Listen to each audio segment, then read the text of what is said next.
காலை வணக்கம். சகோதரர்கள் மற்றும் சகோதரிகள் அனைவருக்கும் வணக்கம். உங்களில் ஒருவன் நான். இன்று நீங்கள் எதிர்பார்க்கும் மழையை பற்றி ஒரு பதிவு. மோந்தா என்ற ஒரு புயல் இன்று இரவு 12 மணிக்கு மேல் கடலிலே 820 கிலோமீட்டருக்கு தென்கிழக்கே நாகப்பட்டினத்திற்கும் தென்கிழக்கே ஃபார்ம் ஆக உள்ளது. அந்த மோந்தா புயல் யார் பெயர் வைத்தார்கள் என்றால் 8 நாடுகள் சேர்ந்து தான் புவியியல் பரப்பு கொண்டு கடல் பரப்புகளே பெயர் வைப்பார்கள். Thailand, Bangladesh, Myanmar, Maldives, Sri Lanka, India and Oman. இந்த 8 நாடுகளில் இந்த ஆண்டு வைத்த பேர், இந்த சைக்ளோனுக்கு, இந்த புயலுக்கு வைத்த பேர் தாய்லாந்து. மோந்தா என்பது பியூட்டிஃபுல் ஃப்ளவர். இது எப்படி மழை தரப்போகிறது தமிழகத்திலே மிடில் மற்றும் வடகடலோர மாவட்டங்களில், அதன் பிறகு ஆந்திரா காகிநாடா வரை எப்படி இது கடையை கடக்கப் போகிறது என்பது ஒரு பதிவு உங்களுக்கு. மிகப்பெரிய மழையை வட மாவட்டங்களில், சென்னை சுற்றியுள்ள மாவட்டங்களில் தர உள்ளது.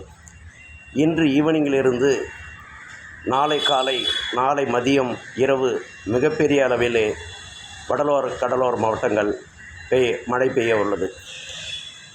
இந்த புயலானது நாளைக்கு மறுநாள் எங்கே கடல் கலக்கும் என்று, எங்கே கடையை கறக்கும் என்று கணிக்க முடியும்.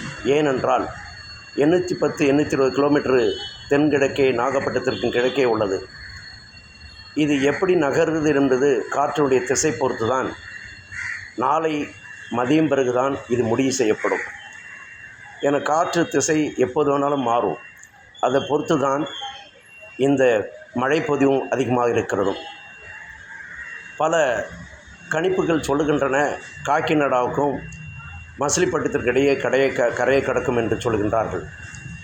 பொறுத்திருந்து பார்ப்போம்.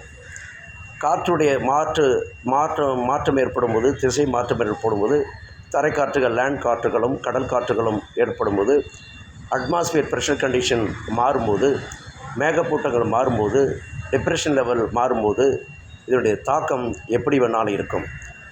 குறிப்பாக என்னை பொறுத்தவரையில் நான் ஒரு புவியியல் படித்தது என்று சொன்னால், வடகடலோர மாவட்டங்கள் மிகப்பெரிய அளவிலே மழையை தரும்.